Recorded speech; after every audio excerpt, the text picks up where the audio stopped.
तो हमारा आज का टॉपिक है कि किस तरह से जो ब्रिटिशर्स हैं उनका साम्राज्य विस्तार हुआ।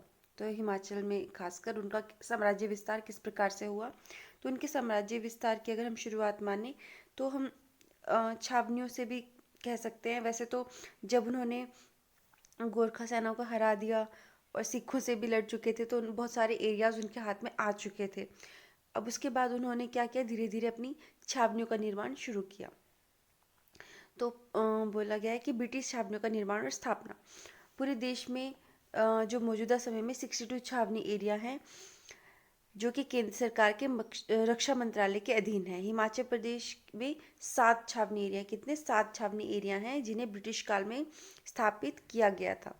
ये छावनियां हैं, पहली सबाथू। तो सबाथू जिला सोलन में स्थित है। यह 1814-15 में गोरखाओं की सैनिक छावनी थी। तो 1814-15 में तो गोरखों की ये सैनिक छावनी थी 1814-15 में। लेकिन अंग्रेजों ने इसे अपनी छावनी कैसे बनाया कि मलोन किले में जब गोरखा हार गए थे उसके बाद ब्रिटिशरों ने मई 1815 में सबाथू में छावनी की स्थापना की। तो मलोन किले में गोरखों को हराने के बाद उन ब्रिटिशर्स ने क्या किया, 1815 में सबाथू में छावनी की स्थापना की। यह पराजित गोरखा सैनिकों से मिलकर बनाई गई नसीरी रेजिमेंट थी। तो जो हराए गए गोरखा सैनिक थे उनको ही इसमें मिलाकर नसीरी रेजिमेंट बनाई गई थी। हिंदुस्तान तिब्बत सड़क निर्माण 1850 ईस्वी से पूर्व इस छावनी का बहुत महत्व था। तो हिंदुस्तान तिब्बत जब सड़क निर्माण का कार्य चल रहा था उससे पहले इसका बहुत ज़्यादा महत्व था। लेफ्टिनेंट रोस ने इस क्षेत्र में राजनीतिक पर्यवेक्षक नियुक्त किया गया। उन जो लेफ्टिनेंट रोज थे उनको ही इस क्षेत्र का जो पर्यवेक्षक था उसको नियुक्त किया गया था। कैनेडी शिमला जाने से पूर्व सबाथू में रहे थे। तो कैनेडी ने भी यहाँ पर स्टे किया था। विलियम बेंटिक 1829 में यात्रा के लिए सबाथू आए थे। तो विलियम बेंटिक 1829 में यात्रा के लिए सबाथू आए थे। इनमें से ज़्यादा इंपॉर्टेंट फैक्ट ये है कि जो लेफ्टिनेंट रोज थे उसको इस क्षेत्र का राजनीतिक पर्यवेक्षक नियुक्त किया गया था। लेफ्टिनेंट रोज का नाम इंपॉर्टेंट है, 1815 में बनाई गई थी, ये भी इंपॉर्टेंट है और सोलन में स्थित है। नेक्स्ट जो छावनी है वो है कसोली। सोलन जिला में स्थित कसोली ब्रिटिशरों द्वारा हिमाचल में स्थापित की गई दूसरी छावनी थी। अब जो सबाथू छावनी जो सोलन में बनाई गई थी ब्रिटिशर्स के द्वारा वो पहली थी 1815 में, और दूसरी जो थी वो कसोली सैनिक छावनी थी जो कि सोलन में ही स्थापित की गई थी अंग्रेजों के द्वारा, और ये दूसरी छावनी थी 1842 में स्थापित की गई थी ये। तो इसका जो स्थापना का वर्ष है वो इम्पोर्टेंट है 1842 में इसको क्या किया गया था, स्थापित किया गया था इस सैनिक छावनी को 1842 में। 1842 में इस जो छावनी है इसको स्थापित किया गया था। पूर्व में यहाँ पर गोरखाओं का किला था। तो इससे पहले क्या था, यहाँ पे गोरखाओं का किला था जिसका प्रयोग गोरखा ब्रिटिश युद्ध के दौरान हुआ था। तो गोरखा जो ब्रिटिश का युद्ध चला था, जब गोरखाओं और ब्रिटिश का युद्ध, उस समय इस जो किले का प्रयोग हुआ था। कसोली का नाम कसोल गांव के ऊपर पड़ा है। जो कसोली है उसका नाम कसोल गांव के ऊपर पड़ा है। कसोली के सैनिक 1857 में खजाना लूटकर जतोग की नसीरी बटालियन से जा मिले थे। ये भी इम्पोर्टेंट है कि कसोली के जो सैनिक थे वो 1857 में खजाना लूटकर जतोग की नसीरी बटालियन से जा मिले थे। कसोली के सैनिक 1857 में खजाना लूटकर किससे जा मिले थे, जतोग की नसीरी बटालियन से, जतोग की नसीरी बटालियन से। तो कसोली जो है सैनिक छावनी है सोलन में 1842 में इसका स्थापना वर्ष है। ये दोनों फैक्ट इंपॉर्टेंट है। नेक्स्ट हमारी जो सैनिक छावनी है वो है जतोग। जतोग छावनी शिमला जिले में स्थित है। 1843 ईस्वी में ब्रिटिशरों द्वारा हिमाचल प्रदेश में स्थापित तीसरी छावनी थी। तो जतोग जो सैनिक छावनी है इसको 1843 में स्थापित किया गया था अंग्रेजों के द्वारा। जतोग सैनिक छावनी को ब्रिटिशरों द्वारा 1843 में स्थापित किया गया था। ब्रिटिश सैनिकों ने 1814-15 के गोरखा युद्ध में इस पर कब्जा कर गोरखा रेजिमेंट का निर्माण किया और बाद में 1843 में इसे छावनी बनाया। तो ब्रिटिश सैनिकों ने 1814-15 में के गोरखा युद्ध के बाद इस पर कब्जा कर गोरखा रेजिमेंट का निर्माण किया और बाद में 1843 में इसे छावनी बनाया। सूबेदार भीम सिंह के नेतृत्व में 1857 में जतोग की नसीरी बटालियन ने विद्रोह किया। तो इनका जो सूबेदार भीम सिंह है इनका नाम बहुत इंपॉर्टेंट है। कि जो सूबेदार भीम सिंह थे, इनके नेतृत्व में क्या हुआ है कि जो 1857 में जतोक की नसीरी बटालियन ने विद्रोह किया था। जतोक की नसीरी बटालियन ने 1857 में विद्रोह किया था सूबेदार भीम सिंह के नेतृत्व में, सूबेदार भीम सिंह के नेतृत्व में। तो जतोक की जो छावनी है वो शिमला में स्थित है। 1843 में इसकी स्थापना की गई। सूबेदार भीम सिंह के नेतृत्व में 1857 में जतोक की नसीरी बटालियन ने विद्रोह किया। और जैसा कि हमने पहले पढ़ा था, जैसे इन दो फैक्ट्स को आप मिला दीजिए कि जो सूबेदार भीम सिंह के नेतृत्व में जतोक में नसीरी बटालियन ने विद्रोह किया था, और हमने इससे पिछले कसौली वाले में पढ़ा था कि कसौली की जो सैनिक थे वो भी 1857 में खजाना लूटकर इन जतोक की नसीरी बटालियन से मिल गए थे। तो जतोक की जो नसीरी बटालियन थी उससे कौन मिल गए थे? कसौली के सैनिक, खजाना लूटने के बाद। तो यहाँ से आप इन दोनों फैक्ट्स को समझ सकते हैं। फिर नेक्स्ट है डगशाई सोलन जिले में राष्ट्रीय राजमार्ग 22 NH5 पर स्थित डगशाई, यह 6078 फीट ऊंचाई डगशाई का जो सैनिक छावनी एरिया है, तो इसकी हाइट दी गई है 6078 फीट। गोरखा सैनिक युद्ध के दौरान गोरखा किला था, गोरखा ब्रिटिश युद्ध के दौरान गोरखा किला था यहाँ पर। फिर डगशाई छावनी की स्थापना 1847 ईस्वी में पटियाला के महाराज भूपेंद्र सिंह के से 5 गांव को हासिल करके की गई थी। तो डगशाई जो छावनी है वो कब बनी थी? 1847। डगशाई जो छावनी है उसकी स्थापना हुई थी 1847 में। तो 1847 जो था ईयर था स्थापना का डगशाई सैनिक छावनी का। और पटियाला के जो महाराज थे महाराजा भूपेंद्र सिंह से 5 गांव को हासिल करके इसकी स्थापना की गई थी। तो जो डगशाई है उसकी स्थापना के लिए 1847 में 5 गांव हासिल किए थे, किससे? पटियाला के महाराज भूपेंद्र सिंह से। यहाँ से क्वेश्चन आ सकता है, ईयर तो इम्पोर्टेंट है ही कि 1847 में डगशाई सैनिक छावनी की स्थापना की गई थी। साथ ही जो पटियाला के महाराजा भूपेंद्र सिंह थे, पटियाला के महाराजा भूपेंद्र सिंह, इनसे 5 गांव हासिल किए गए थे, उसके स्थान पर डगशाई सैनिक छावनी की स्थापना की गई। यहाँ मुगल काल में कैदियों को रखा जाता था। तो यहाँ पर मुगल काल में सैनिकों को जो रखा जाता था, तो इस तरह से भी क्वेश्चन आ सकता है कि कौन सी सैनिक छावनी में मुगल काल में कैदियों को रखा जाता था। तो जो हमारी डगशाई सैनिक छावनी है यहीं पर रखा जाता था। अच्छा, जो डगशाई है इसका नामकरण किस तरह से हुआ है? तो अगर आप डगशाई वर्ड को ब्रेक करेंगे तो आप देख सकते हैं दाग ए शाही, तो इसका नामकरण दाग ए शाही से हुआ है। डगशाई कैसे वर्ड बना है? दाग ए शाही से। और दाग ए शाही का मतलब होता है रॉयल स्टैम्प, मतलब जो भी रॉयल राजा महाराजा हैं उनकी स्टैम्प। यहाँ पर 1849 में एक केंद्रीय जेल भी स्थापित किया गया था, मतलब 1849 में डगशाई में केंद्रीय जेल की स्थापना हुई थी। 1849 में केंद्रीय जेल की स्थापना हुई थी, कहाँ पर? डगशाई में 1849 में। कामागाटा मारू के 4 स्वतंत्रता सेनानियों को यहाँ फांसी पर चढ़ाया गया था। यहाँ से भी इम्पोर्टेंट फैक्ट बन सकता है कि कौन सी सैनिक छावनी में कामागाटा मारू के 4 स्वतंत्रता सेनानियों को फांसी पर चढ़ाया गया था, तो ये भी डगशाई। 1920 में आयरिश सैनिकों ने यहाँ विद्रोह किया था। 1920 में डगशाई सैनिक छावनी में आयरिश सैनिकों ने विद्रोह किया था। 1920 में आयरिश जो सैनिक थे उन्होंने विद्रोह किया था डगशाई छावनी में। नेक्स्ट जो हमारी छावनी है वो है बकलो। चंबा जिले के बकलो को 1866 में छावनी बनाया गया। यह श्रेणी 4 की छावनी है, मतलब क्लास 4 की छावनी है ये गोरखा सैनिकों की छावनी बनी।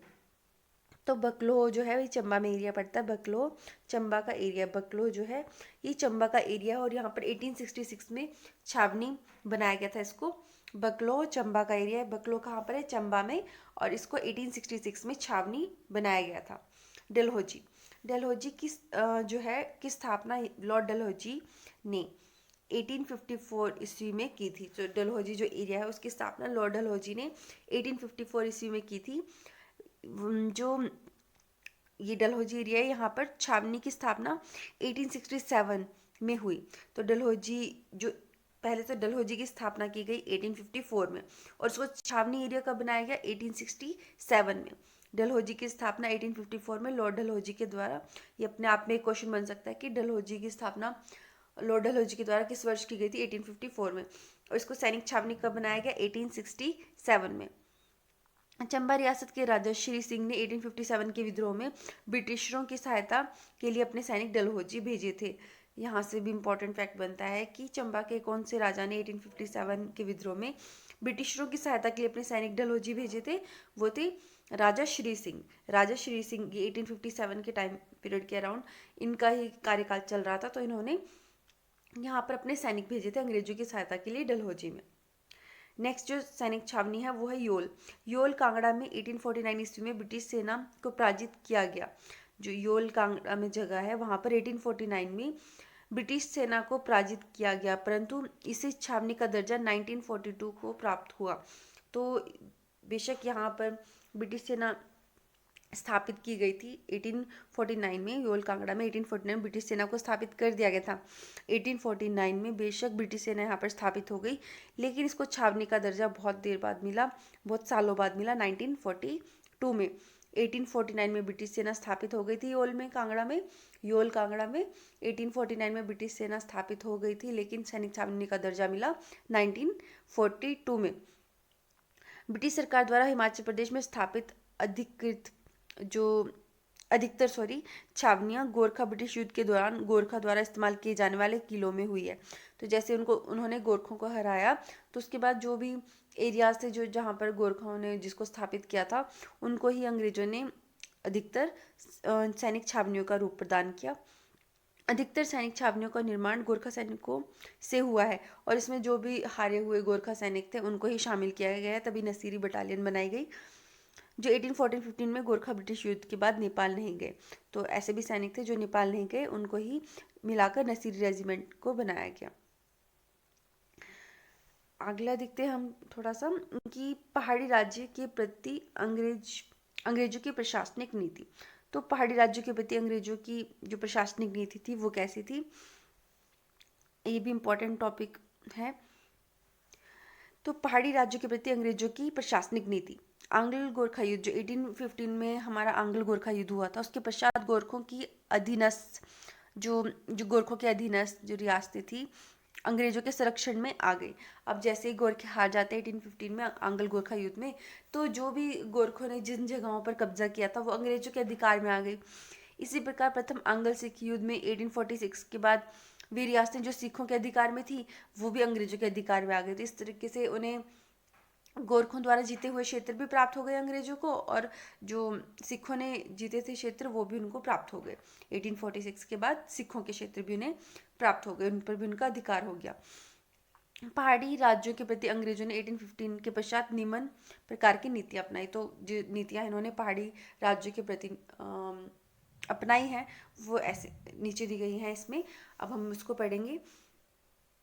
एक चीज़ यहाँ पर ध्यान देने लायक है कि जब भी जैसे इनके गोरखों के खिलाफ युद्ध चल रहा था जब अंग्रेजों का, तो उसमें जो पहाड़ी राजे थे उन्होंने गोरखों की हेल्प इसलिए भी की थी कि ये लोग गोरखों से हमारे क्षेत्रों को छुड़ाकर हमें वापस अपने क्षेत्र को राजा बना देंगे, वहाँ के क्षेत्र उन्हें वापस मिल जाएंगे। जो पहाड़ी राजा थे उनको ये उम्मीद थी। और इसी प्रकार सिखों की सहायता भी जो पहाड़ी क्षेत्र थे उन्होंने सिखों के जो विरुद्ध युद्ध है उसमें भी अंग्रेजों की सहायता इसी सोच के साथ, इसी मंशा के साथ की थी। अच्छा, तो सबसे पहले सनदों द्वारा ब्रिटिश आधिपत्य स्थापित करना। तो सबसे पहले जो ब्रिटिश सरकार की नीति थी कि वो सनद प्रदान करती थी और उसके बदले में अपना अधिकार वहाँ पर स्थापित कर लेती थी। तो इसे जो एचएस के सिलेबस में इसको सनद वाले टॉपिक को हम लोग ज़्यादा इम्पोर्टेंट ट्रीट कर सकते हैं। तो सनदों द्वारा ब्रिटिश आधिपत्य स्थापित करना। सनद एक प्रकार का विलेख डीड है जो ब्रिटिश साम्राज्य द्वारा स्थानीय देशी रियासतों को उनकी ब्रिटिश सरकार के प्रति निष्ठा के लिए प्रदान किया जाता था। तो ये समझौता या डीड अंग्रेजों और देशी रियासतों के बीच में होता था। और साथ ही इसमें बोला गया कि सनद द्वारा रियासत के शासक और उसकी संतानों को उसकी अपनी रियासत के शासन करने की मान्यता प्रदान की जाती थी। तो इसमें सनद के द्वारा होता क्या था कि जो भी रियासत है उसके शासक को और उसकी आगे आने वाली संतानों को अपनी रियासत में शासन करने के लिए मान्यता प्रदान की जाती थी। मतलब अंग्रेज एक तरह से उन्हें अप्रूवल दे रहे हैं कि आप लोग यहाँ पर शासन कर सकते हैं, फिर आपकी आने वाली जनरेशन यहाँ पर शासन कर सकती है, तो अप्रूवल दे रहे हैं अंग्रेज उन्हें। तो सनद का मतलब ये होता था। गोरखा ब्रिटिश युद्ध के बाद डेविड ऑक्टरलोनी ने प्लासी में 20 शिमला पहाड़ी राज्यों की बैठक बुलाई। तो जो प्लासी एरिया था वहाँ पर 20 शिमला पहाड़ी राज्यों की बैठक बुलवाई गई थी। डेविड ऑक्टरलोनी ने इस बैठक को बुलवाया था ताकि गोरखाओं को प्राप्त क्षेत्रों का बंटवारा, गोरखाओं को प्राप्त जो क्षेत्र हैं उनका बंटवारा किया जा सके। मतलब जो अंग्रेज और गोरखाओं के बीच युद्ध हुआ था उसके बाद जो अंग्रेजों को क्षेत्र प्राप्त हुए थे उसका बंटवारा किया जा सके, इसलिए जो डेविड ऑक्टरलोनी थे उन्होंने प्लासी में 20 पहाड़ी जो शिमला पहाड़ी राज्य थे उनकी बैठक बुलवाई। इसके परिणाम स्वरूप क्या होता है कि सिरमौर के जो फतेह प्रकाश होते हैं उन्हें यहाँ पर आपको ज़्यादातर राजाओं का नाम याद रखना होगा। डेट्स तो ज़्यादातर 1815 के आसपास ही है, जो अलग डेट्स हैं उनको आपको रिमेंबर रखना होगा। कि जैसे जो 1815 में जिनको सनद मिल गई वो आपके लिए इजी होंगे याद रखने, और साथ के साथ जो जिन्हें इसके बाद मिली है या फिर किसी और ईयर में मिली है उनको आपको स्पेशली याद रखना होगा। जैसे सिरमौर, तो सिरमौर का राजा कौन था? फतेह प्रकाश। इसको 1815 में ही सनद मिल गई। सिरमौर का राजा कौन था? फतेह प्रकाश। तो इस तरह से भी क्वेश्चन आ सकता है कि जब सिरमौर रियासत को अंग्रेजों द्वारा सनद प्रदान की गई तो उस वक्त वहाँ का राजा कौन था? फतेह प्रकाश। तो सिरमौर, फतेह प्रकाश, बिलासपुर महानचंद, इन दोनों को 1815 में ही सनद प्राप्त हो गई थी। हिंडूर रामशरण सिंह, ये भी 1815 में इनको शरण प्राप्त हो गई थी, सनद प्राप्त हो गई थी अंग्रेजों की। और साथ ही जुब्बल पूर्णचंद, बघाट मोहिंदर सिंह, क्योंथल संसार सेन, इसको संसार चंद से कंफ्यूज मत कीजिएगा, क्योंथल संसार सेन है ये। इसके बाद सत्ता हस्तांतरण इनको जो है 1815 में, और जो सनद है वो 5 अप्रैल 1893 में। तो यहाँ क्योंथल का जो संसार सेन थे उनको सत्ता तो 1815 में ही प्रदान कर दी गई थी, लेकिन उनको सनद दी गई थी 1893 में। बागल जगत सिंह, बुशहर मोहिंदर सिंह, अच्छा जो बुशहर के राजा मोहिंदर सिंह है इनको भी 1816 में मिली है सनद, कि राज्यों को उनके वास्तविक स्वामियों को सौंप दिया और उन्हें सरदन जो सनद थी वो प्रदान की गई। इस सनद के अनुसार उन्हें और उनकी संतानों को राज्य करने के लिए अधिकार प्रदान किया गया। तो ये जो सारे के सारे राजा हैं ये इम्पोर्टेंट है क्योंकि इनका पूर्ण स्वामित्व प्रदान कर दिया गया, वापस कर दिया गया। तो एक बार फिर से देख लेते हैं कि सिरमौर का राजा कौन था? फतेह प्रकाश। सिरमौर का राजा था फतेह प्रकाश, इसको 1815 में ही सनद मिल गई। बिलासपुर महानचंद, इसको भी 1815 में ही बिलासपुर महानचंद, सिरमौर फतेह प्रकाश। हिंडूर रामशरण सिंह, 1815 में मिल गई इसको भी। जुब्बल पूर्णचंद 1815। बघाट मोहिंदर सिंह, इसे भी 1815 में, बघाट मोहिंदर सिंह 1815। क्योंथल संसार सेन, सत्ता हस्तांतरण 1815 में, लेकिन सनद का प्रदान की गई 1893 में। बागल जगत सिंह 1815। बुशहर मोहिंदर सिंह, लेकिन 1816 में। तो इनको पूर्ण स्वामित्व मिल गया इनके राज्यों का। इसके बाद है कुमार सेन के जो राणा थे केहर सिंह, इनको 7 फरवरी 1816 को, फिर बलसन के जो योगराज थे उनको 1815 में, थरोज के जो जोभू थे उन्हें 1819 में, मांगल बहादुर शाह थे 1815 में इन्हें, धामी को जो गोवर्धन सिंह थे इन्हें 1815 में, जी ठकुराइयाँ थी उनको अलग मानकर सनद प्रदान की गई। अब जो ये एरिया थे इनको ठकुराइयों के रूप में स्वीकार किया गया और इन्हें सनद प्रदान की गई। तो ये एक तो हमें ये ध्यान रखना है कि जो इससे पहले हमने पढ़े थे वो क्या थे, उनको पूर्ण राज्य, मतलब अंग्रेजों के अकॉर्डिंग उनको उनका राज्य वापस कर दिया गया, पूर्ण का पूर्ण, और स्वामित्व भी उन्हें पूर्ण स्वामित्व प्राप्त हुआ। लेकिन जो ये एरियाज हैं कुमारसेन, बलसन, थरोच, मांगल, धामी, इनको ठकुराइयाँ माना गया अंग्रेजों के द्वारा, उन्हें सनद दी गई। तो कुमारसेन के राणा केहर सिंह, बलसन के योगराज, थरोज के जोभू और मांगल के बहादुर शाह, धामी के गोवर्धन सिंह। इसके अलावा खनेटी और देलट ठकुराइयों को भूशहर के अधीन किया गया। ये भी इंपॉर्टेंट फैक्ट है, इसको डायरेक्ट प्री में क्वेश्चन आ सकता है कि कौन सी ठकुराइयों को भूशहर के अधीन किया गया था। तो खनेटी और देलत को भूशहर के अधीन किया गया था। खनेटी और देलत को भूशहर के अधीन किया गया था। खनेटी और देलत को भूशहर के अधीन किया गया था। जो अंग्रेजों को गोरखों से प्राप्त एरिया था, उनमें से खनेटी और देलत को किसके भूशहर के अधीन किया गया था। भूशहर, और हमने जैसे पढ़ा कि भूशहर का राजा मोहिंदर सिंह था, उसको 1816 में सनद प्रदान की गई थी, और खनेटी और देलट ठकुराइयों को भूशहर के अधीन किया गया। जबकि कोटी, घुंड, ठियोग, मधान और रितेश को क्योंथल रियासत को दिया गया। यहाँ से भी इंपॉर्टेंट क्वेश्चन बन सकता है कि कौन सी ठकुराइयों को क्योंथल रियासत को दिया गया।